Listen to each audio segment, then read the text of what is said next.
He'd built a quiet life on 10 acres of hard-won peace, a former Marine, a single father, and a man who asked for nothing but to be left alone. But when a convoy of black SUVs rolled onto his property without permission, and a billionaire heiress stepped out flanked by armed security, everything he'd fought to protect was suddenly on the line. What started as a boundary dispute became something far more dangerous and far more unexpected. She was untouchable, surrounded by wealth and walls no ordinary man could breach. He was unbreakable, forged by war and fatherhood into something her money couldn't buy. In a single moment of confrontation, two worlds collided. Was it a clash that would destroy them both, or the beginning of something neither saw coming? If you believe some encounters are too powerful to ignore, stay with us until the very last word. And don't forget to subscribe. You won't want to miss what happens next. Before we jump back in, tell us where you're tuning in from, and if this story touches you. Make sure you're subscribed, because tomorrow, I've saved something extra special for you. The valley stretched wide and green beneath a sky so clear it hurt to look at. 10 acres of rolling pasture land bordered by oak trees older than memory. A 2-story farmhouse with white shutters that needed paint, and a barn that leaned just enough to show its age but not enough to fall. This was the kind of place where a man could breathe without someone watching, where the only sounds were wind through grass and the distant call of hawks. Weston Doyle stood on his porch, coffee mug in hand, boots planted on weathered wood that had known 3 generations of his family. The morning sun cut long shadows across the driveway, and for a moment, everything was exactly as it should be, peaceful, quiet. Then he heard the engines, not 1, but 3. The low, synchronized rumble of expensive machinery moving in formation. Weston set his mug down on the porch rail and narrowed his eyes toward the dirt road that led to his property. A convoy of black SUVs emerged from the tree line, their polished surfaces gleaming like beetles in the sun. They moved with the kind of precision that spoke of training, of coordination, of people who were used to getting where they wanted to go without asking permission. Weston's jaw tightened. He didn't move from the porch, didn't call out, didn't wave. He just watched as the vehicles rolled past the faded "No Trespassing" sign he'd posted at the property line and continued up his driveway, as if they owned the place. The lead SUV stopped 20 feet from his porch. The other 2 flanked it in a wide V formation, engines still running. For a long moment, nothing happened. Then the rear door of the center vehicle opened, and a woman stepped out. She was tall, dressed in a charcoal gray suit that probably cost more than Weston's truck. Her dark hair pulled back in a way that suggested control down to the smallest detail. Her heels clicked against the gravel as she took 3 steps forward, then stopped, waiting as if the world would rearrange itself to suit her schedule. From the passenger side of the same SUV, a man emerged, broad-shouldered, wearing a tactical vest over a black shirt, sunglasses that hid his eyes, and the kind of expression that said he was paid to solve problems before they became problems. He didn't speak, just positioned himself 2 steps behind the woman and scanned the property with the methodical attention of someone trained to assess threats. 2 more men stepped out from the flanking vehicles. Same build, same gear, same posture. Security, professional, armed, though they kept their hands visible and their weapons holstered. Weston didn't flinch. He'd seen worse than 3 guys in tactical vests. He'd been worse than 3 guys in tactical vests. The woman tilted her head slightly, as if noticing him for the first time, though he knew damn well she'd clocked him the moment her vehicle crested the hill. She took a breath, smoothed the front of her jacket, and spoke. "Good morning. My name is Sienna Elliott.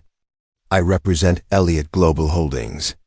I believe there's been some confusion regarding the property boundaries in this area, and I'd like to discuss a potential resolution that benefits both parties." Her voice was smooth, practiced, the kind of tone that had closed deals in boardrooms across the country. But there was something else underneath it. A faint thread of expectation, as if she was already certain this conversation would end the way she wanted. Weston took his time. He lifted his coffee mug, took a slow sip, then set it back down on the railing. When he finally spoke, his voice was calm, flat, and edged with the kind of patience that comes just before it runs out. There's no confusion. This is my land. Has been for 30 years. You're standing on it without permission. Sienna's expression didn't change, but something flickered in her eyes. Surprise, maybe. Or irritation. She glanced at the man beside her, who pulled a tablet from a shoulder bag and tapped the screen a few times before handing it to her. According to county records, she said. Her tone still measured. There's a disputed easement running through this section of the valley. My company has been in negotiations with the previous landowner to secure access rights for a development project. I was under the impression those negotiations were ongoing. Weston stepped down from the porch. Not fast, not aggressive, just deliberate. The kind of movement that said he wasn't going to be talked down to from 20 feet away. He stopped at the bottom of the steps, hands loose at his sides, and looked at her directly. The previous landowner sold me this property 8 years ago. Clean title. No easements. No disputes. If someone told you otherwise, they lied. The lead security officer shifted his weight. Just a fraction, but enough that Weston noticed. His hand didn't move toward his weapon, but the message was clear. They were ready if this went sideways. Sienna handed the tablet back to her associate and took a half step forward. Her heels sank slightly into the gravel, but she didn't seem to notice. Her focus was entirely on Weston now, assessing him the way someone might assess a piece of machinery that wasn't functioning as expected. Mr. Doyle, I'm not here to create conflict. I'm here to find a solution. If there's been a miscommunication, we can sort that out. But I do need access to this land. My team has already begun surveying the northern ridge, and we're on a very tight timeline. Weston's eyes darkened. Your team is where? The northern ridge, she repeated, as if it were the most natural thing in the world. We've been working there for the past 3 days. I assumed you were aware. For a moment, the only sound was the wind moving through the oaks and the low idle of the SUV engines. Weston's hands didn't ball into fists, but his shoulders squared in a way that made the security team tense. You've been on my land. For 3 days. Without asking. Sienna's composure slipped, just barely. A faint crease appeared between her brows. We were told the access rights were being finalized. If that information was incorrect, I apologize. But the work is underway, and stopping now would cost my company a significant amount of money. I'm prepared to offer compensation for any inconvenience. Weston took another step forward. Not threatening, but closing the distance enough that the conversation became something other than a business transaction shouted across gravel. I don't want your money. I want you off my property. The security officer on Sienna's left shifted his stance. His voice was low, professional, directed at Weston but clearly meant for everyone. Sir, let's keep this civil. Ms. Elliott is trying to resolve this respectfully. Weston turned his gaze to the man.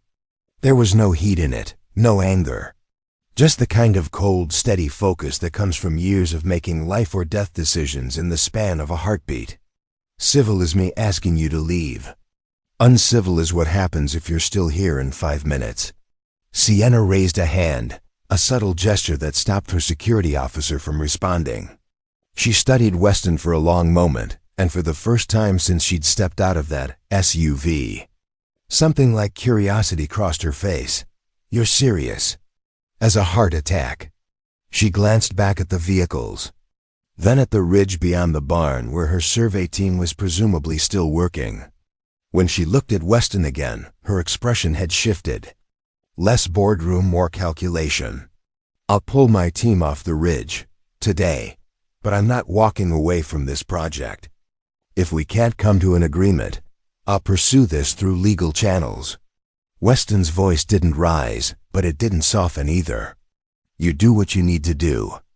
But until a judge tells me otherwise, this land is mine. And the next time you want to have a conversation, you call first. You don't roll up with an armed escort like you're storming a compound."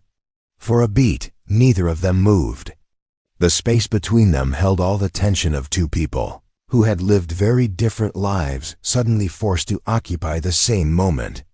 Then Sienna nodded once, a sharp, controlled motion, and turned toward her vehicle. "We'll be in touch, Mr. Doyle." She climbed into the SUV without waiting for a response. The door closed with a heavy thunk. The security team filed back into their respective vehicles with the same disciplined efficiency they'd arrived with. Engines revved. Gravel crunched. And within 60 seconds, the convoy was rolling back down the driveway, leaving nothing but dust and the faint smell of exhaust. Weston stood there until the last vehicle disappeared beyond the tree line. Then he turned, walked back up the porch steps, and picked up his coffee. It had gone cold, but he drank it anyway. His eyes still fixed on the dirt road, as if he could will the whole encounter into something that hadn't just happened. Preparing and narrating this story took us a lot of time, so if you are enjoying it, subscribe to our channel. It means a lot to us. Now back to the story. Behind him, the screen door creaked open. A boy, maybe 10 years old, with tousled brown hair and a t-shirt that had seen better days, stepped out onto the porch. He looked at his father, then at the empty driveway, then back at his father. Who was that? The boy asked. Weston set the mug down and exhaled slowly. Trouble. The town of Ashford sat in the crook of the valley like a worn-out boot, comfortable and familiar, but showing its age. Main Street stretched for 6 blocks, lined with brick storefronts that had been there since before the interstate rerouted most of the traffic. A hardware store, a diner with a neon sign that flickered on rainy nights, a post office that doubled as the town's gossip exchange, and a small grocery where everyone knew your name and your business. Weston pulled his truck into the gravel lot behind the diner and cut the engine. The boy in the passenger seat, his son Eli, was already unbuckling his seatbelt, eyes on the door like a dog who knew where the good scraps came from. "Can I get pancakes?" Eli asked. "You had cereal 2 hours ago." "That was breakfast." "This is second breakfast." Weston shook his head, but there was a faint smile tugging at the corner of his mouth. "You've been watching too many movies." They climbed out of the truck and headed inside. The diner smelled like coffee and bacon grease, the kind of smell that lived in the walls and the vinyl booth seats. A bell chimed above the door as they entered, and the woman behind the counter looked up with a grin that could light up a cave. "Weston Doyle, as I live and breathe. Twice in 1 week. You trying to make me think you're sociable?" Her name was Tessa McCarthy, and she'd been running the diner since her father passed 10 years ago. She was sharp-tongued, quick with a coffee pot, and had a memory for faces that bordered on supernatural. "Just feeding the kid," Weston said, sliding into a booth by the window. Eli climbed in across from him and immediately started building a tower out of the sugar packets. Tessa walked over with 2 menus, though she didn't bother handing them out. She already knew what they'd order. "Heard you had some fancy visitors this morning," she said, pouring coffee into the mug in front of Weston without asking. "Black SUVs, suits, the whole parade." Weston raised an eyebrow. "Word travels fast. Honey, in this town, word travels before it even happens." "So what did they want?" Weston glanced at Eli, who was now stacking creamer cups on top of the sugar packets with the kind of focus usually reserved for defusing bombs. He lowered his voice just enough to keep the conversation between adults. "They think they own my land. Or part of it. Some development company trying to push through." Tessa's expression darkened. "Elliott Global?" Weston's eyes sharpened. "You know them?" "Know of them. They've been sniffing around the county for months." Bought up half the ridge on the east side. Started surveying land they don't own yet. Talking about resorts and luxury housing. Lot of folks are nervous. They should be. Tessa leaned against the edge of the booth, arms crossed. You planning to fight them? Planning to keep what's mine. She studied him for a moment, then nodded with the kind of approval that only comes from people who've known you long enough to see past the armor. Good, someone needs to. Most folks around here will roll over the second allow your waves a checkbook in their face. Ellilee's tower collapsed, and he let out a dramatic sigh. Tessa grinned and tousled his hair. Pancakes, kiddo? Yes, please. And for you? She asked, looking at Weston. Same, and keep the coffee coming.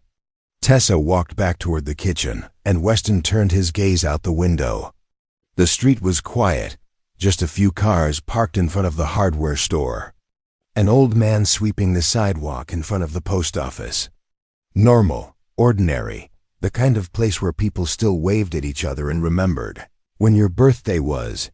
Eli leaned forward, his voice dropping to a conspiratorial whisper. Dad, are we in trouble?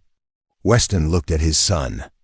The kid had his mother's eyes, bright and curious, and a way of asking questions that cut straight to the bone. He'd been through enough change in his short life. Lost his mom to cancer when he was 6, moved from base to base during Weston's final years in the service, and finally landed here when Weston decided he was done with orders and wars and everything that came with them. This land, this house, this quiet life, it was supposed to be the place where trouble stopped finding them. No, Weston said, his voice steady. We're not in trouble.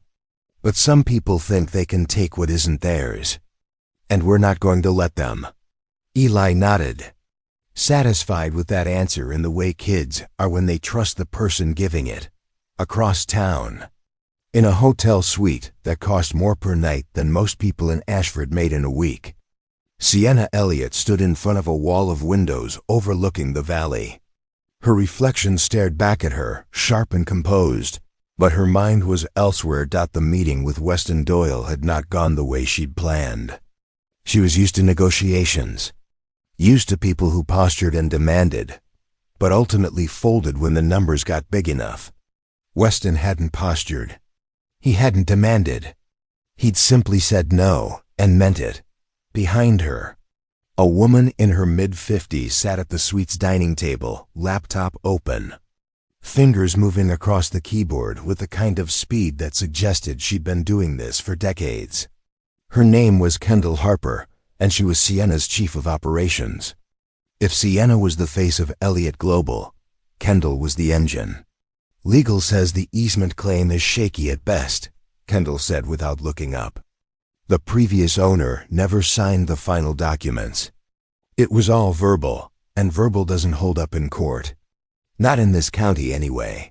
Sienna didn't turn around. What about eminent domain? Possible, but it'll take months. Maybe longer. And the optics are terrible. You start seizing land from a single-father veteran in a small town, and the press will bury you. Sienna's jaw tightened.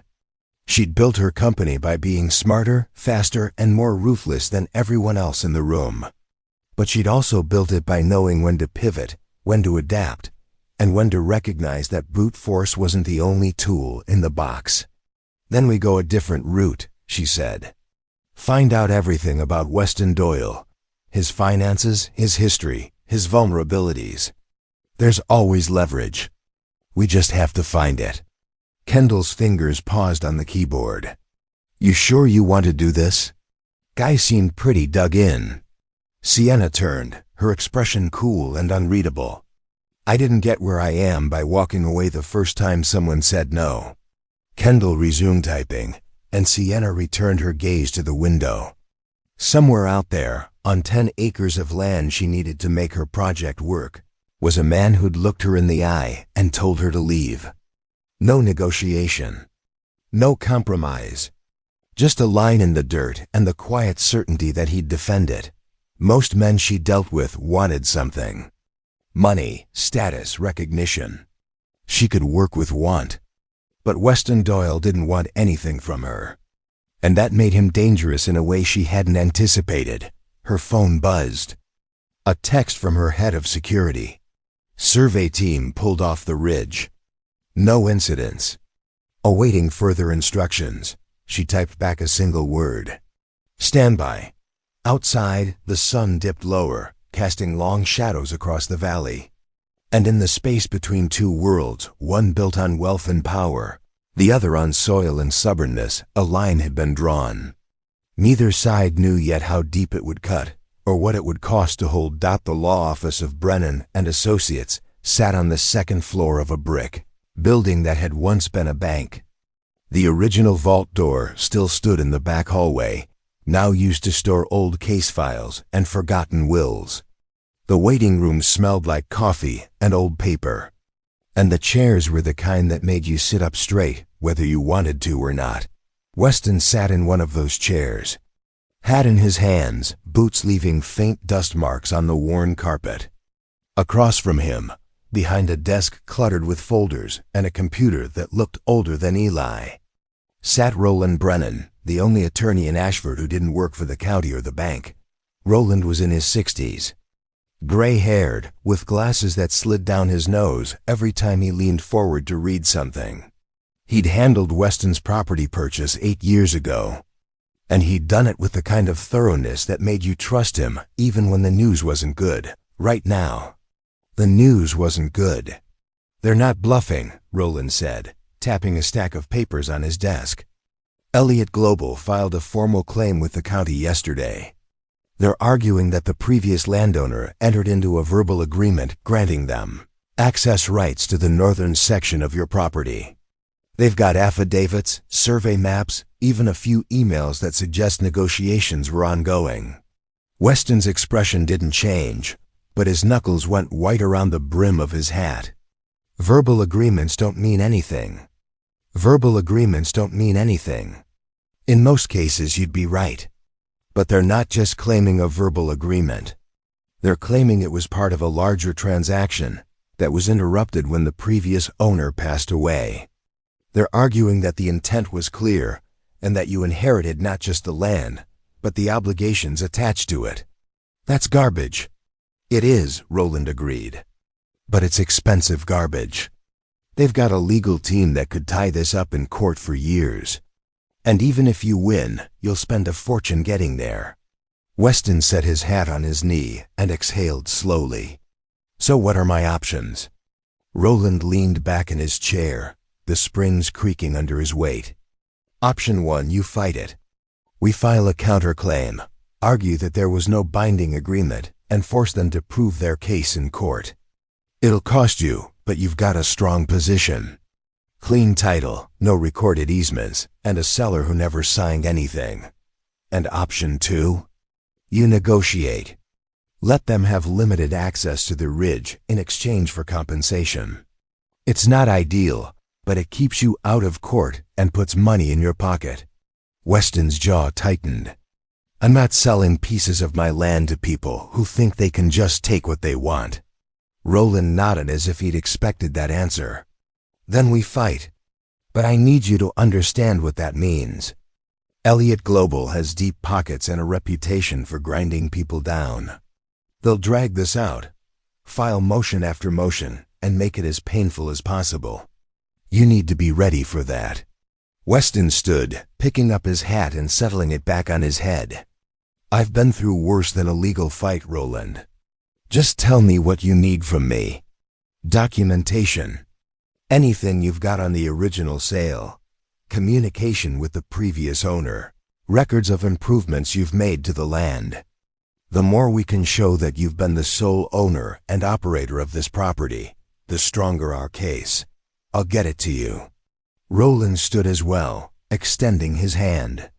Weston shook it, and for a moment, the two men stood there in the quiet of the old office, the weight of what was coming settling between them like dust. One more thing, Roland said. Be careful. Companies like Elliott Global don't just fight in courtrooms. They fight in the press, in the community, anywhere they can get leverage. If they think they can pressure you into backing down, They will. Weston's expression was carved from stone. Let them try. He left the office and walked down the stairs to the street. The afternoon sun was high and hot, and the town moved at its usual unhurried pace. But something felt different now. The air had a charge to it, like the moments before a storm breaks. His truck was parked across the street, and as he crossed, he noticed a figure leaning against the passenger door. A woman, mid-30s, dressed in jeans and a blazer, her dark hair pulled into a ponytail. She had a camera hanging from a strap around her neck and a notebook tucked under one arm. "Mr. Doyle?" She called out as he approached. Weston stopped a few feet away, his eyes narrowing. "Who's asking?" She pushed off the truck and extended a hand. "Piper Stone. I'm a reporter with the Valley Observer. I was hoping I could ask you a few questions about the situation with Elliott Global." Weston didn't take her hand. "No comment." Piper lowered her hand but didn't back off. "I understand you're in a difficult position, but this story is bigger than just your property. Elliott Global has been moving through this county like a steamroller, and a lot of people are scared. If you're willing to stand up to them, that's news. I'm not looking to be news. I get that. But whether you like it or not, you already are. They filed their claim publicly. It's part of the county record. People are talking." Weston's hand moved to the door handle, but he paused. "What people?" "Neighbors. Business owners. Folks who've been watching Elliott Global buy up land and push out anyone who won't sell. You're not the first person they've gone after, Mr. Doyle, but you might be the first one with the guts to say no and mean it." Weston studied her for a long moment. She didn't flinch, didn't smile, just met his gaze with the kind of steady patience that said she'd wait as long as it took. "I've got nothing to say that'll help your story," he said finally. "Maybe not. But if you change your mind, here's my card." She pulled a business card from her pocket and held it out. When he didn't take it, she set it on the hood of his truck and stepped back. "For what it's worth," she added, "I think you're doing the right thing." Weston didn't respond. He climbed into his truck, started the engine, and pulled away from the curb, leaving Piper Stone standing on the sidewalk with her notebook and her camera and a story that was just beginning to take shape. Back at the hotel suite, Sienna stood in front of a presentation screen, watching as Kendall walked her through the latest updates. Survey data, environmental reports, projected timelines. Everything was on track except for one 10-acre plot of land sitting right in the middle of the access route they needed. "We can reroute," Kendall said, gesturing to the map. "It adds 3 months to the timeline and increases costs by 15%, but it's doable." "No," Sienna said. "We're not rerouting. We're not delaying. We're solving this." Kendall closed her laptop and looked at Sienna with the kind of expression that comes from years of working together. "You're taking this personally. I'm taking it seriously. There's a difference, is there?" Sienna turned away from the screen and walked to the window. The valley stretched out below her, green and quiet and completely indifferent to her plans. Somewhere out there, Weston Doyle was going about his day, feeding his son, fixing fences, living a life that had nothing to do with her. And yet, their lives were now tangled in a way neither of them had asked for. "He doesn't trust me," Sienna said quietly. Kendall raised an eyebrow. "Should he?" Sienna didn't answer. Instead, she picked up her phone and scrolled through the background report her team had compiled on Weston Doyle. Former Marine, honorably discharged, widower, single father. No criminal record, no debt, no scandals. Just a man who'd bought a piece of land and wanted to be left alone. The report also included a note at the bottom, flagged by her head of security. Subject shows signs of advanced tactical awareness. Recommend caution in any direct engagement. Sienna set the phone down and exhaled slowly. She'd built an empire by reading people, by finding their pressure points and applying just enough force to get what she needed. But Weston Doyle didn't have the usual pressure points. He didn't want her money. He didn't care about her influence. And he wasn't intimidated by her security team. That left only one option. She'd have to change tactics. Not force. Not pressure. Something else. Set up a meeting, she said, turning to Kendall. Not at his property. Somewhere neutral. The diner in town, maybe. Make it informal. Just me and him. Kendall looked skeptical. You think he'll show? He will, because he's curious. And because he wants to know what I'm really after. And what are you really after? Sienna's expression was unreadable. A solution. One that works for both of us. Kendall didn't look convinced, but she nodded and pulled out her phone to make the arrangements. Outside, the sun began its slow descent toward the western hills, and the shadows grew longer across the valley. The chess pieces were moving into position, and neither player was willing to concede the board. The diner was quieter than usual for a Thursday evening. Most of the regulars had already come and gone, leaving behind empty coffee cups and the faint smell of fried onions. Tessa stood behind the counter, wiping down the surface with a rag that had seen better days. Her eyes darting toward the clock every few minutes. Weston sat in the corner booth. The same one he always chose when he came here. It gave him a clear view of the door and the parking lot beyond. Old habits. Ellie was at home with Mrs. Brennan, Roland's wife, who'd offered to watch him for the evening. She hadn't asked why, and Weston hadn't explained. Small towns had a way of knowing when to leave space for things that needed to happen quietly. He'd been sitting there for 10 minutes when the black sedan pulled into the lot. Not an SUV this time, just a simple luxury car with tinted windows. The driver stayed in the vehicle as the rear door opened, and Sienna Elliott stepped out. She was dressed differently tonight. No suit, no heels. Just dark jeans, a simple blouse, and a leather jacket that looked expensive, but understated. Her hair was down, falling past her shoulders in a way that made her look younger, less like the woman who'd rolled onto his property with an armed escort. Tessa noticed her immediately. She set down the rag and crossed her arms, watching as Sienna walked to the door and pushed it open. The bell chimed, and for a moment, the two women locked eyes. Tessa's expression was neutral, but her posture said everything. This was her place, and strangers were measured before they were welcomed. Sienna approached the counter first. Good evening. I'm meeting someone. Tessa nodded toward the corner booth. He's been waiting. Sienna turned and saw Weston. He hadn't stood up, hadn't acknowledged her beyond a brief glance. She walked over slowly, her footsteps careful on the worn linoleum, and stopped at the edge of the table. Thank you for agreeing to meet, she said. Weston gestured to the seat across from him. Didn't agree to anything. You asked. I showed up. There's a difference. I showed up. There's a difference. Sienna slid into the booth, setting her bag on the seat beside her. Up close, without the buffer of security or the distance of gravel and porch steps, she could see the details. The lines around his eyes, the kind that came from squinting into the sun or the scope of a rifle. The scar along his jawline, faded but still visible. The way his hands rested on the table, loose but ready. Tessa appeared with a pot of coffee and 2 cups. She poured without asking, set the pot down between them, and walked away without a word. Sienna wrapped her hands around the cup, letting the warmth seep into her fingers. I wanted to apologize for showing up the way I did. That wasn't the right approach. Weston picked up his own cup but didn't drink. You're used to people rolling over when you apply pressure. I'm not most people.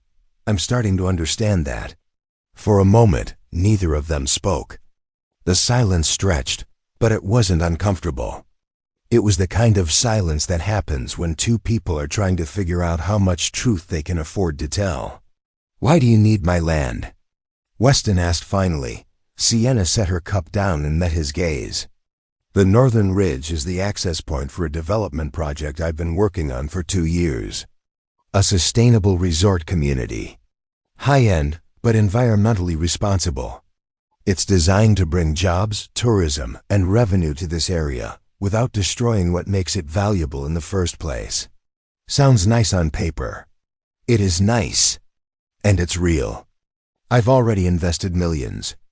Permits, surveys, infrastructure planning. But without access through your property, the whole thing falls apart. The alternate routes add months and costs that make the project unfeasible.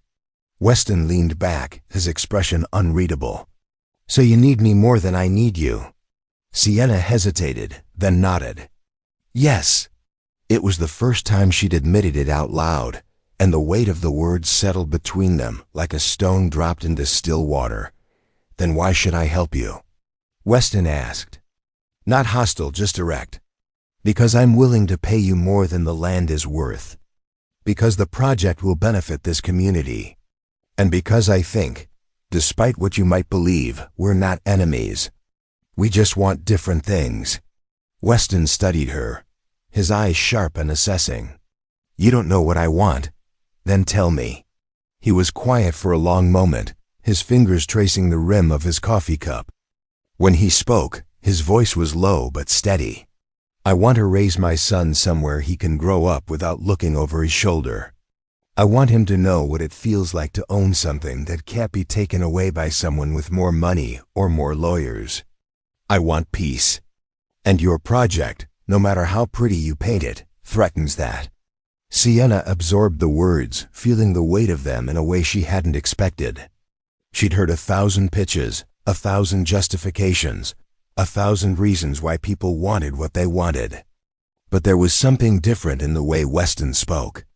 No performance, no posturing. Just the truth, plain and unadorned. I understand, she said quietly. Do you? She looked out the window at the darkening sky and the valley beyond. I grew up in a house where everything was conditional. Love, approval, safety. It all depended on performance, on being the right version of myself at the right time. I spent my whole life building something that couldn't be taken away. My company, my reputation, my control. So yes, I understand wanting something solid. Something that's yours. Weston's expression softened, just a fraction. It wasn't trust, not yet, but it was recognition. A crack in the armor. Tessa reappeared with 2 plates of pie, setting them down without comment. Apple, still warm, with steam curling off the lattice crust. She walked away before either of them could refuse it. Sienna looked down at the pie, then at Weston. Is this a peace offering or a test? Both, Weston said, picking up his fork. Tessa doesn't waste good pie on people she doesn't think are worth the effort. Sienna took a bite. The pie was perfect, sweet and tart, and exactly what she needed without knowing she needed it. She closed her eyes for a moment, letting herself enjoy something simple and uncomplicated. When she opened them, Weston was watching her. Not with suspicion, but with something closer to curiosity. You're not what I expected, he said. Neither are you.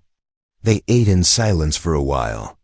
The tension between them easing into something that wasn't quite friendship, but wasn't hostility either. Outside, the last of the daylight faded, and the streetlights flickered on one by one. I can't give you the land, Weston said finally. But I'll think about a compromise. Limited access, specific terms, and a contract that protects my property and my family. No promises. But I'll think about it. Sienna nodded slowly. That's more than I expected when I walked in here. Don't get used to it. A faint smile crossed her face. Noted. She reached into her bag and pulled out a business card, setting it on the table between them. My personal number. If you want to talk, call me directly. No lawyers, no security.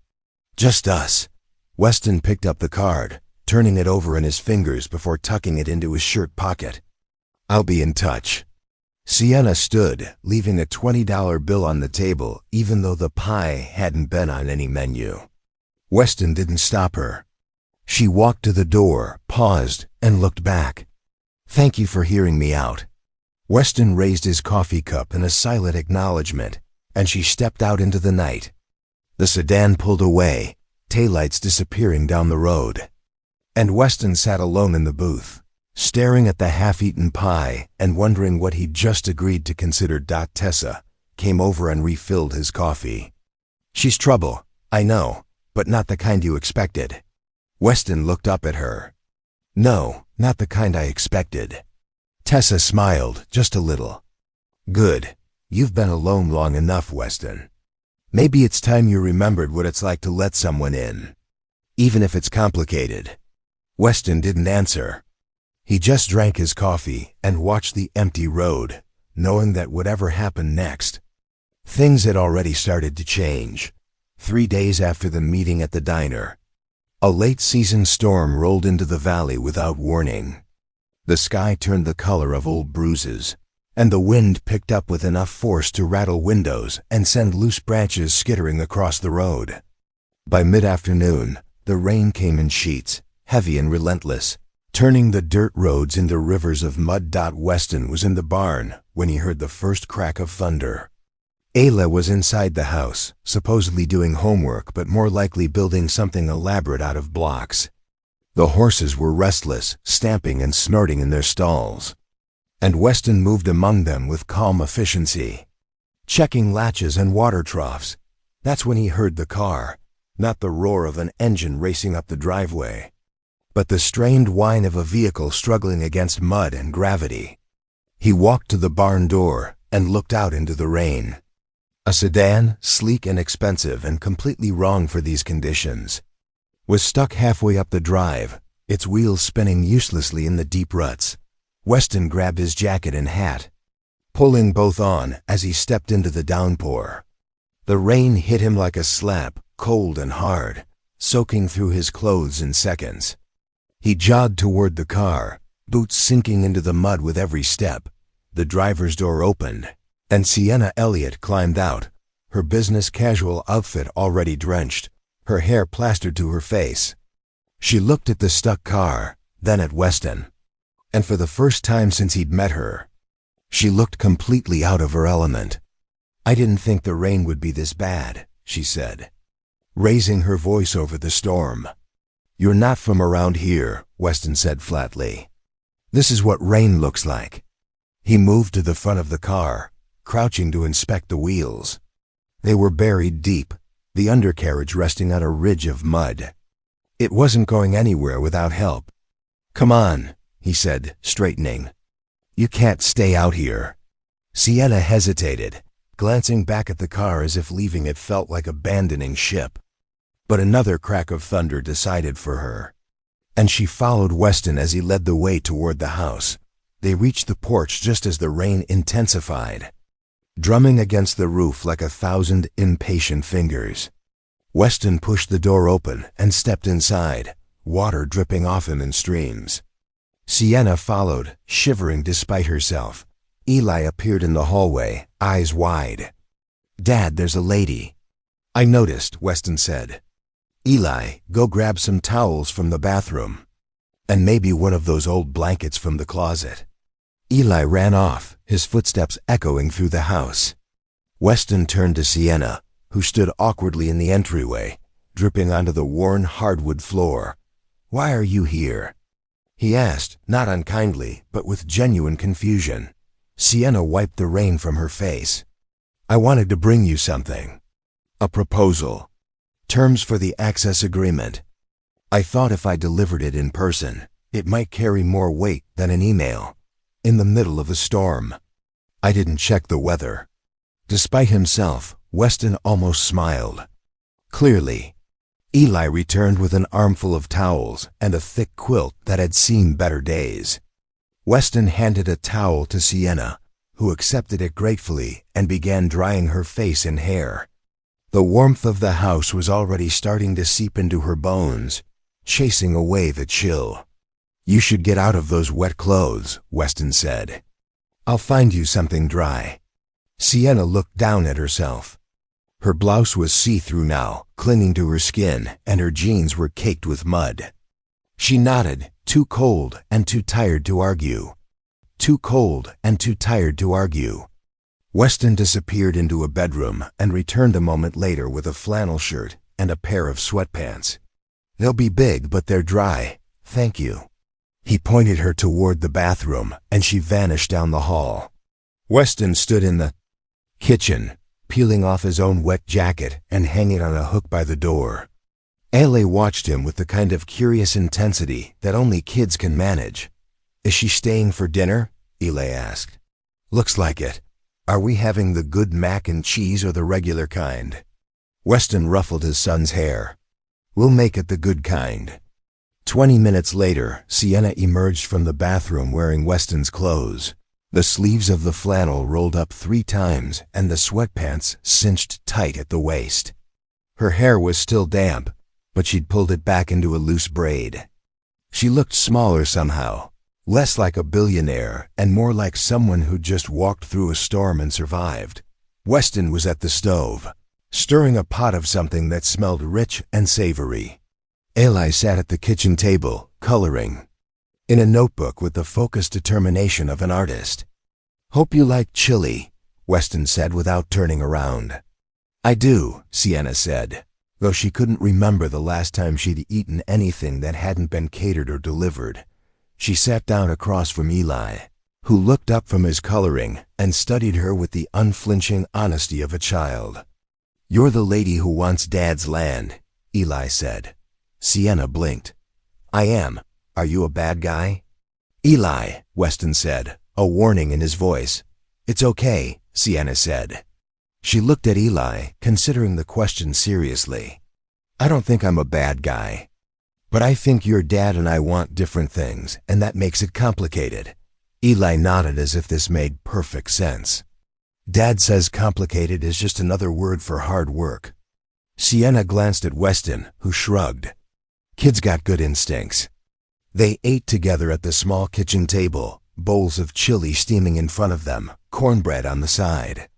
The storm continued to rage outside, but inside the house, it was warm and quiet. Sienna found herself relaxing in a way she hadn't in years, the constant hum of her phone and her schedule and her obligations fading into the background. Ailey told a rambling story about a frog he'd found by the creek, complete with sound effects and dramatic reenactments. Weston listened with the patience of a father who'd heard 1,000 such stories and would happily hear 1,000 more.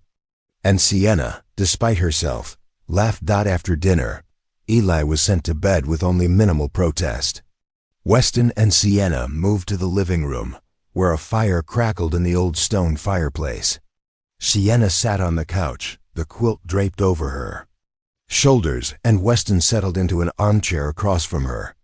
"You didn't have to do this," Sienna said. "Let me in, feed me, give me dry clothes," I intruded. "You got stuck in a storm," Weston said. "What kind of person would I be if I left you out there? Most people would." "Then most people are idiots." Sienna smiled, a real smile this time, not the polished version she wore in boardrooms. "You're not what I expected, Weston Doyle. You keep saying that, because it keeps being true." They sat in silence for a while, the fire casting flickering shadows on the walls.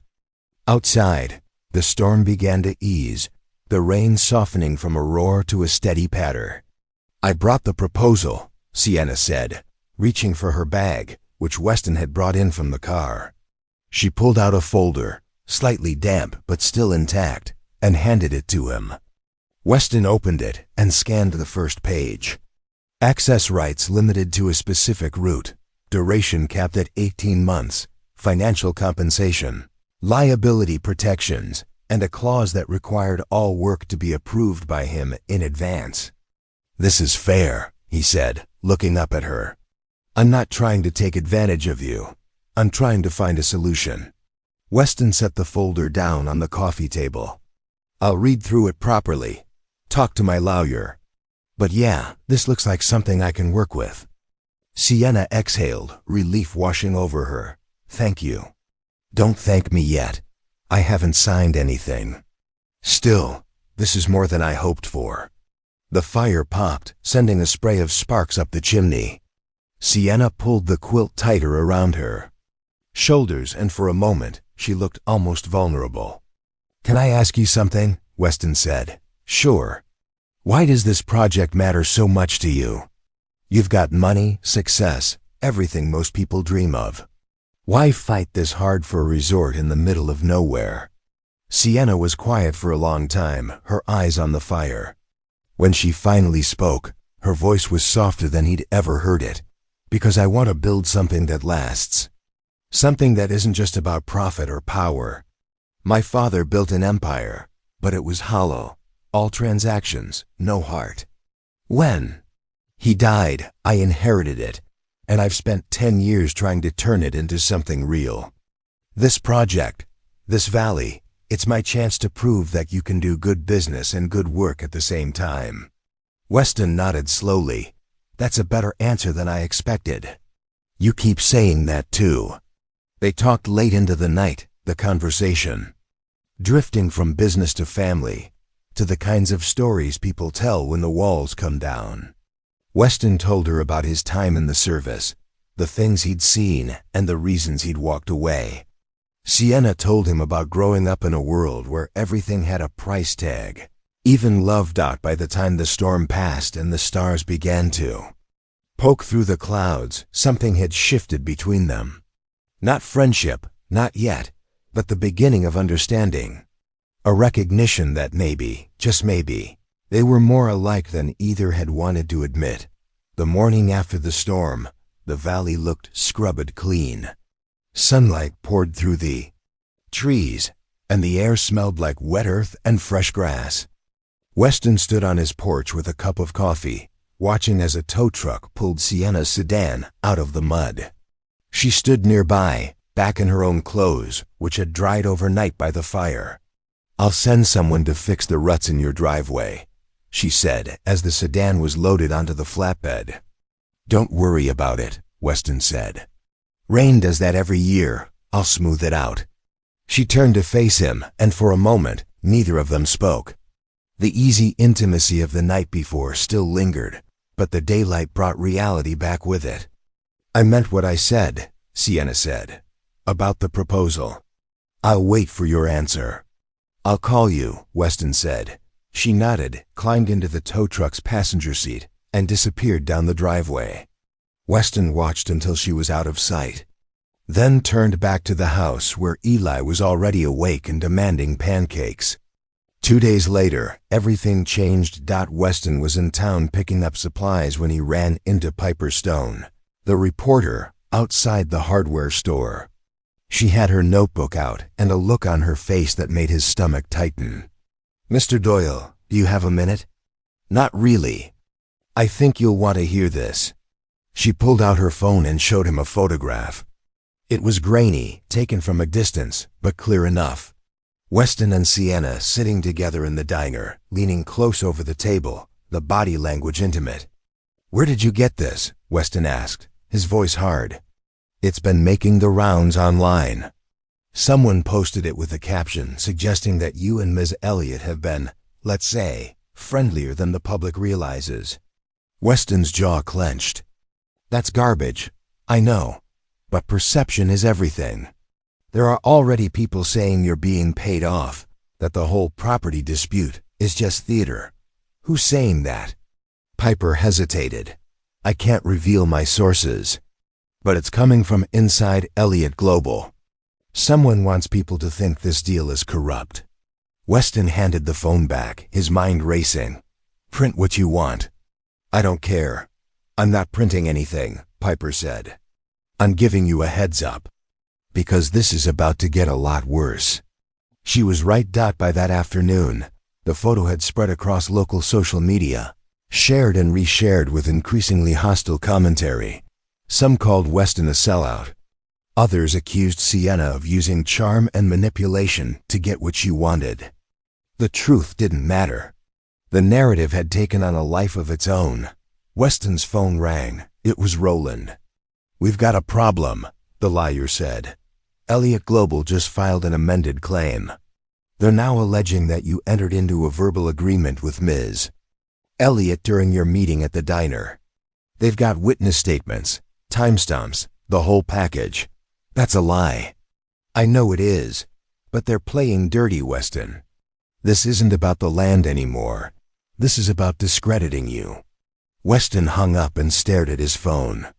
The proposal Sienna had given him was still sitting on his kitchen table, unsigned. He'd been planning to review it with Roland, to make sure everything was airtight before committing. Now it felt like a trap. His phone buzzed again. A text from an unknown number. You should have taken the money when you had the chance. Weston deleted it, but another came through immediately. Small-town hero, big-time fool. He blocked the number, but the messages kept coming from different accounts, a coordinated attack designed to rattle him. That evening, Sienna called. Weston, I just saw the photo. I didn't authorize this. Someone inside my company is sabotaging both of us. You think I believe that? I don't care if you believe it. It's the truth. I'm pulling the amended claim. I'm going to find out who's behind this and fire them. Maybe you're the one behind it. There was a long pause. When Sienna spoke again, her voice was ice. If you really think that, then we're done. But I'm telling you, someone is trying to destroy this deal and make us enemies in the process. And if we let them, we both lose. Lose. Weston didn't answer. He just hung up. That night, he sat on the porch long after Eli had gone to bed, staring out at the dark valley. Somewhere out there, someone was pulling strings, turning a complicated situation into a war. And Weston had no idea who to trust anymore. The letter arrived on a Tuesday morning, delivered by certified mail. Weston signed for it without looking at the return address, assuming it was something routine from Roland's office. But when he tore open the envelope at the kitchen table, his blood went cold. It was a cease and desist order, issued by Elliott Global's legal team. The language was dense and aggressive, accusing him of harassment, defamation, and interference with legitimate business operations. It claimed that Weston had made threatening statements to company personnel and had engaged in a campaign to damage Sienna Elliott's reputation through false allegations. None of it was true. But the letter made it clear that if he continued to interfere with their operations, they would pursue legal action that could result in financial penalties severe enough to force him to sell the property just to cover the cost. Weston read it twice, his hands steady but his mind racing. This wasn't Sienna. He knew that much, even through the anger and confusion. This was someone else, someone using the company's resources to wage a personal war. He called Roland immediately. They're trying to bury you in paperwork, Roland said after reviewing the letter. This is intimidation, plain and simple. But responding to it will cost you money and time. And that's exactly what they want. So what do I do? You could ignore it, call their bluff, or you could fight back. But that means hiring additional counsel, filing counterclaims, and getting dragged through a process that could take months. Weston closed his eyes, feeling the weight of it pressing down on him like a boot on his chest. I don't have months. I don't have the money to fight a company with unlimited resources. Roland was quiet for a moment. Then maybe it's time to consider walking away. Sell them the easement, take the money, and move on. No, Weston, I know this isn't what you want to hear, but sometimes the smart move is the hard one. You've got Eli to think about. You can't protect this land if you're bankrupt. Weston hung up without responding. He sat at the table, staring at the letter, feeling something inside him crack. Not break, not yet, but crack. The kind of fracture that starts small and spreads if you're not careful. That afternoon, he drove into town to clear his head. He parked outside the diner, intending to grab coffee and think through his options. But when he walked inside, the atmosphere was different. Tessa greeted him, but her smile was strained. A few of the regulars glanced his way, then quickly looked down at their plates. He slid into his usual booth, and Tessa brought him coffee without asking. You okay? She asked quietly, not really. She glanced around, then leaned in closer. People are talking, Weston. About you and that Elliot woman. Some folks think you sold out. Others think she played you. Either way, it's not good. Weston felt the exhaustion settle into his bones. I didn't sell anything. And I didn't get played. I know that. But you know how it is. Truth doesn't travel as fast as gossip. He drank his coffee in silence, feeling the eyes of the town on him even when they weren't looking directly. By the time he left, the weight of it felt heavier than any pack he'd carried in the service. When he got home, Ailey was sitting on the porch steps, tossing the baseball into his glove over and over. He looked up when Weston climbed out of the truck, and his face was tight with something Weston recognized immediately. Worry. Hey kiddo, Weston said, sitting down beside him. What's going on? Eli kept his eyes on the baseball. Kids at school were saying stuff. About you. About some lady. They said you're gonna lose the house. Weston's chest tightened. That's not true. Then why are they saying it? Because people talk, Eli. And sometimes they don't know what they're talking about. Eli finally looked up at him, his eyes wide and searching. Are we gonna be okay? Weston wanted to say yes. Wanted to promise that everything would be fine, that they'd weather this storm the way they'd weathered every other one. But the words caught in his throat, because for the first time in a long time, he wasn't sure. Instead, he pulled Eli close and wrapped an arm around his shoulders. We're gonna do everything we can to make sure we are. That's all I can promise right now. Eli nodded against his side, and they sat there together as the sun dipped lower in the sky, casting long shadows across the land Weston had fought so hard to keep, across the valley. In her hotel suite, Sienna sat in front of her laptop, staring at the internal audit report Kendall had just sent over. The findings were damning. Someone inside Elliott Global had been leaking information, manipulating documents, and using company resources to wage a personal campaign against both her and Weston. The name at the center of it all was Colin Shaw, her VP of Acquisitions, a man she'd trusted for 5 years, someone who'd been with her since the early days of the company's expansion. Kendall stood nearby, arms crossed. He's been working with a competing firm. They wanted the Valley project to fail so they could swoop in and buy the land at a discount. He's been feeding them information and sabotaging your negotiations from the inside. Sienna's hands curled into fists. Where is he now? I've already suspended his access to company systems. He's in his office waiting for you. Sienna stood, her face a mask of controlled fury. Good, let's go. The confrontation was brief and brutal. Colin tried to justify himself, claiming he was protecting the company from a bad investment, that Sienna's obsession with the Valley project was clouding her judgment.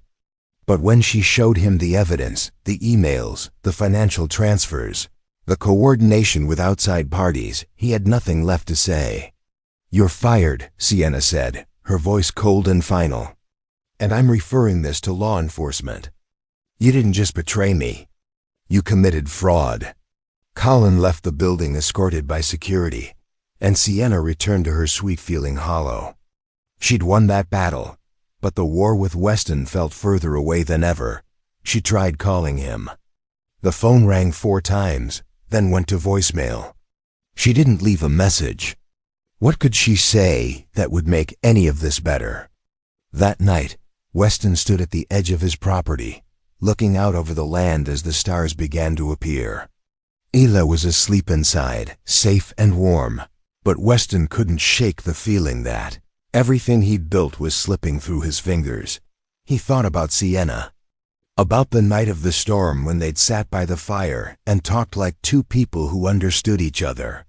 He thought about the proposal still sitting unsigned on his table, about the promise of compromise that now felt like a trap, and he thought about walking away, about selling the land, taking Eli somewhere new, and starting over where no one knew his name or his battles. But even as the thought crossed his mind, he knew he wouldn't. This land was his. This life was his. And he'd be damned if he let anyone take it without a fight. Inside the house, his phone buzzed with a text. He pulled it out and saw Sienna's name. I found who was behind it. He's gone. I'm sorry for everything. Please call me. Weston stared at the message for a long time. Then he turned off his phone and walked back inside, closing the door behind him. Morning came too early. Weston woke to the sound of his phone buzzing on the nightstand, a relentless rhythm that dragged him out of sleep. He reached for it, eyes still heavy, and saw Roland's name on the screen. Yeah, he answered, his voice rough. We need to meet, now. There's something you need to see. An hour later, Weston sat in Roland's office, a cup of bad coffee cooling in his hand. Roland had his laptop open, and Piper Stone sat in the chair beside Weston, her notebook balanced on her knee. I've been digging into Elliott Global, Piper said without preamble. Specifically into the internal structure and who's been calling the shots on this Valley project. And I found something. She turned the laptop toward Weston. On the screen was a series of emails, time-stamped over the past 6 months. They were between Colin Shaw and an outside firm called Brookline Development Group. The content was damning. Plans to sabotage Sienna's negotiations, strategies to discredit Weston publicly, and financial projections showing how Brookline stood to profit if the Elliott Global project collapsed. Shaw was feeding them everything, Piper said. Proprietary information, survey data, even details about Sienna's personal meetings. He wanted the project to fail so Brookline could move in and buy up the land for pennies on the dollar. Weston scanned the emails, his jaw tightening with each line.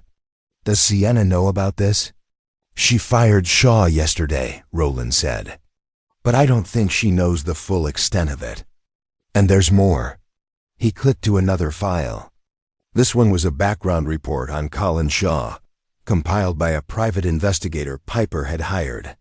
The report detailed Shaw's financial troubles, a gambling problem that had left him deep in debt, and payments from Brookline totaling over $200,000 in the past year.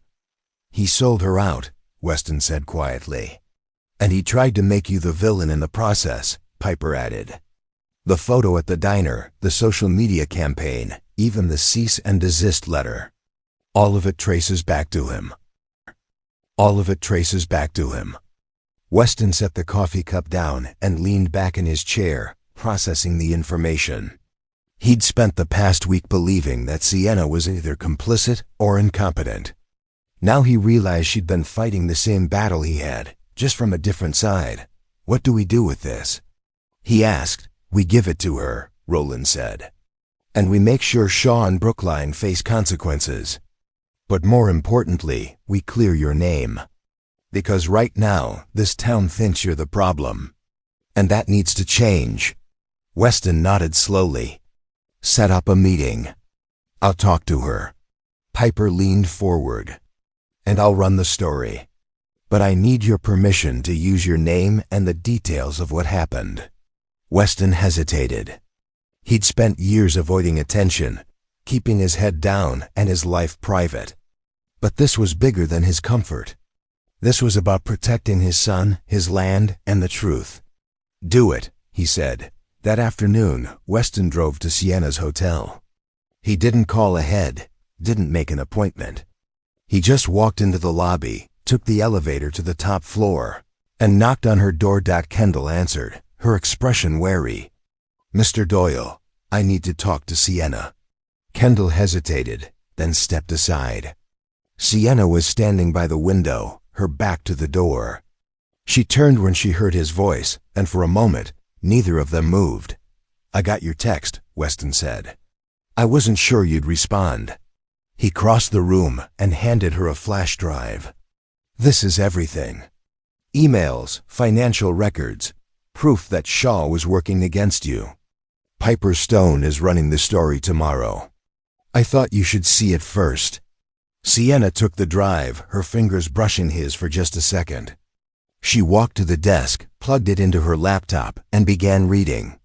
Weston watched as her expression shifted from confusion to anger to something that looked like grief. When she finished, she closed the laptop and turned to face him. I trusted him. For 5 years, I trusted him. I know. And he used that trust to destroy everything I was trying to build. Weston stepped closer. He didn't destroy it. He tried, but he failed. Because you're still here, and so am I, and we can still fix this. Sienna looked at him. Really looked at him, and for the first time since the storm, the walls between them came down. I'm sorry, she said, her voice breaking just a little. For all of it. For the way I came onto your land, for the pressure, for not seeing what was happening inside my own company. You don't have to apologize for someone else's choices. But I do. Because it's my name on the company. My responsibility. Weston reached out and placed a hand on her shoulder, a simple gesture that carried more weight than words. Then let's make it right. Together. Sienna nodded, and for the first time in days, she felt like she could breathe. The next morning, Piper's story broke. It was thorough, well-sourced, and devastating in its clarity. Within hours, it had been picked up by regional outlets, then national ones. Colin Shaw's betrayal became the headline, not Weston's supposed corruption. The narrative shifted overnight. Social media, which had been so quick to condemn, now flooded with support for both Weston and Sienna. People praised Weston for standing his ground and Sienna for rooting out the rot in her own company. In Ashford, the tone changed too. Tessa called Weston personally to apologize for doubting him. Neighbors stopped by the property to offer their support. Even the kids at Eli's school seemed to move on, the gossip replaced by new, less interesting topics. But the real victory came 3 days later, when Brookline Development Group's CEO was arrested on charges of corporate espionage and fraud. The investigation into Colin Shaw widened, and the legal consequences began to pile up. Weston and Sienna met one more time that week, this time at his property. They walked the northern ridge together, surveying the land that had caused so much conflict. I still need access, Sienna said. But I want to do it the right way. With your full approval. No shortcuts, no pressure. Weston looked out over the valley, the place he'd fought so hard to protect. Then let's draw up new terms. Fair ones. And this time we both sign. Sienna extended her hand, and Weston shook it. The gesture was simple, but it marked the beginning of something neither of them had expected. Not just a business arrangement, but a partnership built on mutual respect and hard-won trust. The town hall meeting was scheduled for 7 o'clock on a Thursday evening. But by 6:30, every seat was filled. People lined the walls, crowded into the doorways, and spilled out onto the front steps of the old municipal building. The air inside was thick with anticipation and the smell of too many bodies in too small a space. Ashford hadn't seen this kind of turnout in years. Not since the county threatened to close the elementary school, and the whole town had rallied to save it. But this was different. This wasn't about preserving something old. This was about deciding what kind of future they wanted. Weston sat in the second row, Eli beside him, the boy's legs swinging nervously under the wooden bench. Roland sat on Weston's other side, a briefcase full of documents resting at his feet. Across the aisle, Sienna sat with Kendall, her posture straight and composed, but Weston could see the tension in her shoulders out at the front of the room. Mayor Patricia Vance called the meeting to order with 3 sharp raps of her gavel. She was a no-nonsense woman in her early 60s, silver-haired and sharp-eyed. Someone who'd lived in Ashford her entire life and had seen administrations and businesses come and go. Good evening, everyone, she said, her voice cutting through the murmur of the crowd. We're here tonight to discuss the proposed development project by Elliott Global Holdings and the concerns raised by members of this community. This is a public forum, which means everyone gets a chance to speak, but we do it respectfully. Understood? A chorus of agreement rippled through the room. The mayor gestured to Sienna. Ms. Elliott, you have the floor. Sienna stood, smoothing the front of her jacket. She walked to the podium at the center of the room, and every eye followed her. For a moment, she simply stood there, letting the weight of their attention settle. "Thank you, Mayor Vance," she began. "And thank you all for being here. I know there's been a lot of confusion and concern about what my company intends to do in this valley. So I want to take this opportunity to be completely transparent." She clicked a remote, and a screen behind her lit up with a detailed map of the proposed development. The resort community was laid out in careful sections, clustered housing units designed to blend with the landscape, green spaces that preserved the natural ecosystem, access roads that minimized environmental impact. "This project is designed to bring sustainable growth to Ashford," Sienna continued. "Jobs in construction, hospitality, and service industries. Increased tourism that supports local businesses, and significant tax revenue that can fund schools, infrastructure, and public services." A hand shot up in the third row. The mayor nodded, and a man in his 50s stood. "What about the land you're taking? What about the people who don't want to sell?" "That's a fair question," Sienna said. "And the answer is simple. We're not taking anything. Every piece of land we've acquired has been purchased willingly from owners who chose to sell. And for those who don't want to sell, like Mr. Doyle, we're working on access agreements that respect their property rights while allowing the project to move forward." Another voice called out from the back. "What about Colin Shaw? What about all the shady stuff that's been in the news?" The room went quiet.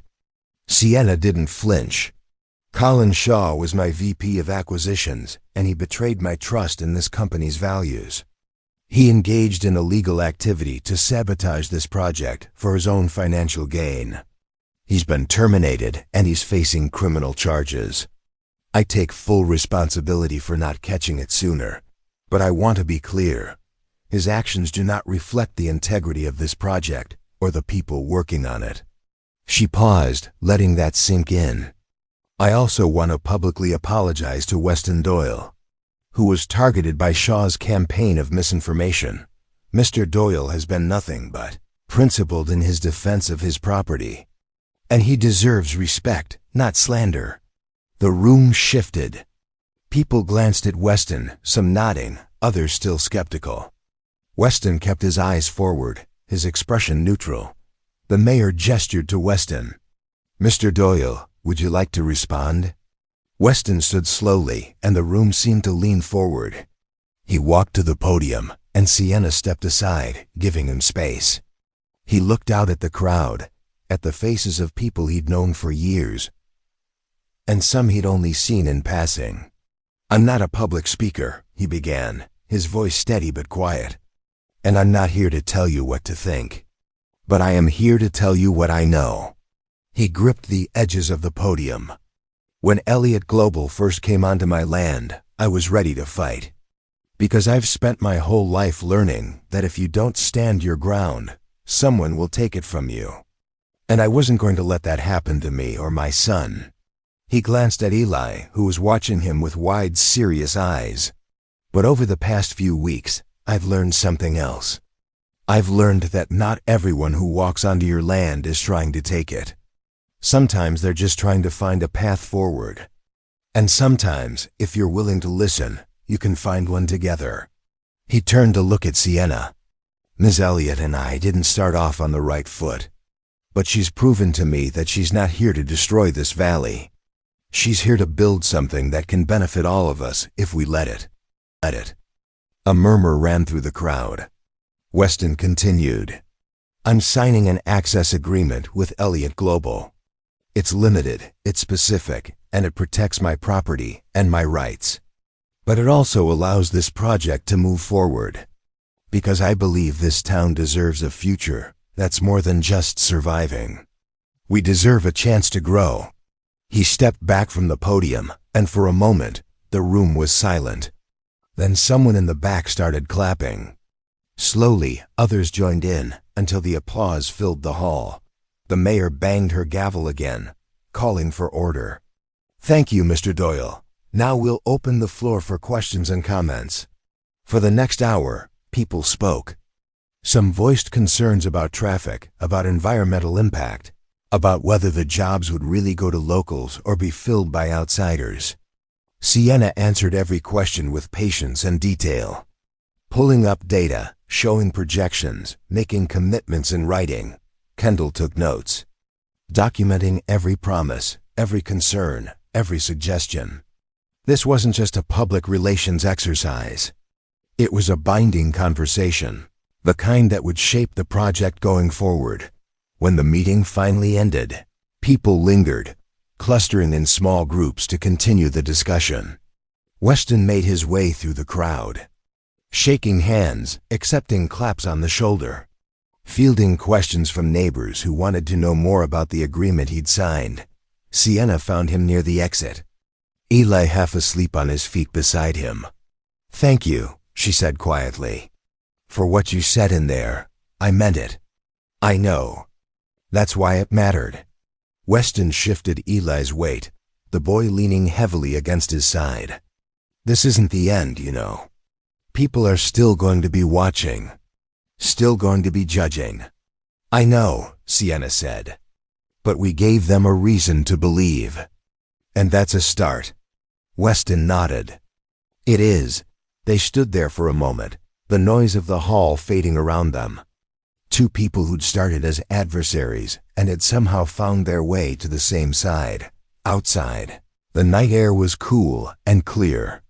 Weston loaded Eli into the truck, the boy mumbling something about pancakes before falling asleep against the window. Weston climbed into the driver's seat and sat there for a moment, looking back at the town hall where lights still glowed in the windows. He thought about the past few weeks, about the anger and the fear and the moments when he'd been ready to walk away from everything. But he hadn't. He'd stood his ground, found the truth, and made a choice that honored both his principles and his practical needs. As he pulled out of the parking lot and headed home, he felt something he hadn't felt in a long time. Hope. Not the naive kind that ignores reality, but the hard-won kind that comes from facing the worst and choosing to believe in something better anyway. Behind him, in the town hall, Sienna stood with Kendall, reviewing the notes from the meeting. "That went better than I expected," Kendall said. "It did," Sienna agreed. "But the real work starts now." Kendall closed her laptop. "You think he'll hold up his end?" Sienna looked toward the door where Weston had exited, a faint smile crossing her face. "Yeah, I think he will."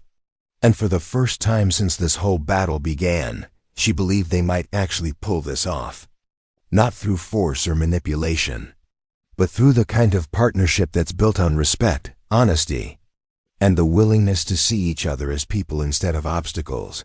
The crowd began to disperse, filing out into the night, carrying with them the seeds of a future that hadn't been written yet, but was starting to take shape. And in the space between what was and what could be, something new was growing, something worth fighting for. 6 months later, the valley had changed in ways both visible and subtle.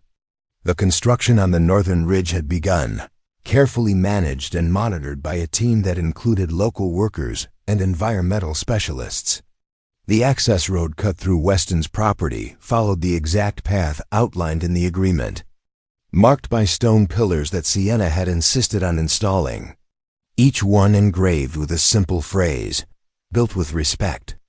Weston stood on his porch one Saturday morning, coffee in hand, watching as a crew worked in the distance. The sound of machinery was faint from this distance, more like a hum than a roar. Eli was in the barn, working on a project of his own, building a treehouse with wood that Sienna's construction team had donated.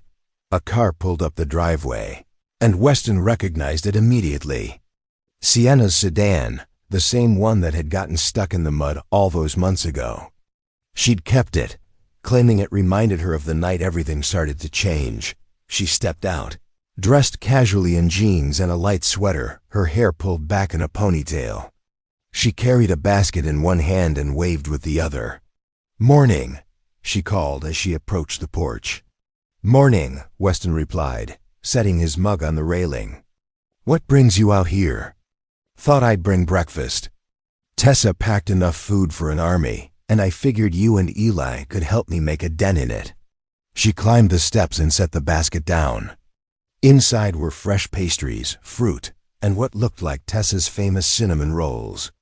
Weston raised an eyebrow. "You're bribing me with baked goods now? Is it working?" "Depends on whether there's coffee in there, too." Sienna laughed and pulled out a thermos. "Of course there is." They sat together on the porch steps, the morning sun warming the wood beneath them. In the distance, Eli emerged from the barn, saw Sienna, and came running over with the kind of excitement that only kids can muster for people they've decided are worth their trust. "Miss Sienna, come see what I built."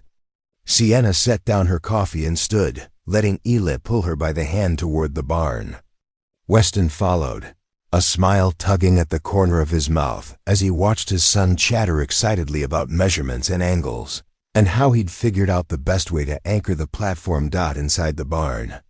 The treehouse frame stood propped against a workbench, rough but sturdy. Sienna examined it with genuine interest, asking questions that Eli answered with pride. "This is impressive work," she said. "You've got a good eye for structure." Eli beamed. "Dad says if you're going to build something, build it right. Your dad's a smart man." They spent the rest of the morning together, the three of them. Weston and Sienna helped Eli carry the treehouse frame out to the old oak near the fence line, and together they hoisted it into place. It took patience and teamwork, and more than once they had to stop and recalibrate, but by early afternoon, the platform was secured and Eli was climbing up to test it. "Careful," Weston called, standing below with his arms ready to catch. "I got it, Dad." Sienna stood beside Weston, watching as Eli settled onto the platform and looked out over the property with the satisfaction of someone who'd built something with his own hands. "He's a good kid," she said quietly. "He is." Weston agreed. "He's been through a lot, but he's stronger than he knows. He gets that from you." Weston glanced at her. "Maybe, but he's also learning that it's okay to let people in. That's something I had to relearn myself." Sienna met his gaze, and for a moment, the space between them held all the weight of the journey they'd traveled together. From confrontation to compromise, from suspicion to trust. "I'm glad you did," she said. "Let me in, I mean. Me too." Eli called down from the treehouse. "Can Miss Sienna stay for lunch?" Weston looked at Sienna, a question in his eyes. She smiled. "I'd like that." They walked back to the house together, Eli running ahead to announce that they needed to make the good mac and cheese, not the regular kind. Weston shook his head, but he was already mentally going through the ingredients in the pantry dot as they reached the porch. Sienna paused. "I've been thinking about something." "Yeah?" "The project is going well. Better than I expected, actually. But I've realized something over these past months. The project was never really about the resort or the revenue. It was about proving I could build something that mattered. Something real." Weston nodded, understanding more than she was saying. "And I think I have," she continued. "But not just the resort. This, what we've built here. The trust, the partnership, the friendship. That matters more than any building ever could." Weston was quiet for a moment. Then he reached out and took her hand. It was a simple gesture, but it carried the weight of everything unspoken between them. "You're right," he said. "It does matter. And I'm grateful for it." Inside the house, they made lunch together, the three of them moving around the kitchen with an ease that comes from familiarity and affection. Eli set the table, Sienna grated cheese, and Weston stirred the pot. The rhythm of it all feeling like something that had always been and always would be. After lunch, they sat on the porch again, watching as the sun began its slow descent toward the western hills. The construction noise had stopped for the weekend, and the valley was quiet except for the rustle of wind through the trees and the distant call of birds. I never thought I'd end up here, Sienna said. Sitting on a porch in the middle of nowhere, eating mac and cheese with a Marine and his son. Life's funny that way, Weston replied. It is. But I wouldn't change it, neither would I. As the afternoon stretched into evening, Eli fell asleep on the porch swing, curled up under an old quilt. Weston and Sienna sat in comfortable silence, watching the sky turn gold, and then pink and finally deep purple as the stars began to appear. Thank you, Sienna said finally, for giving me a chance. For seeing past the money and the company and all the things that usually define me. For seeing me. For seeing me. Weston turned to her, his expression soft in the fading light. Thank you for proving that not everyone with power uses it to take. Some people use it to build. And that's worth believing in. They sat together as the night settled over the valley. Two people who'd started as strangers and adversaries and had somehow found their way to something. Neither had expected, but both desperately needed. A partnership built on respect, a friendship built on truth, and a future built on the kind of foundation that doesn't crumble when the storms come. Because it was forged in the fire of conflict and tempered by the willingness to choose trust over fear. In the distance, the lights of the construction site glowed faintly, a promise of what was being built. But here, on this porch, with a sleeping boy and two people who'd learned what it meant to stand together, something even more valuable had already been created. A home. A haven. A place where the walls came down and the heart could finally rest. And as the first stars blinked into existence overhead, Weston and Sienna sat side by side, knowing that whatever came next, they'd face it the way they'd faced everything else. Together. Up next, you've got two more standout stories right on your screen. If this one hit the mark, you won't want to pass these up. Just click and check them out. And don't forget to subscribe and turn on the notification bell so you don't miss any upload from us.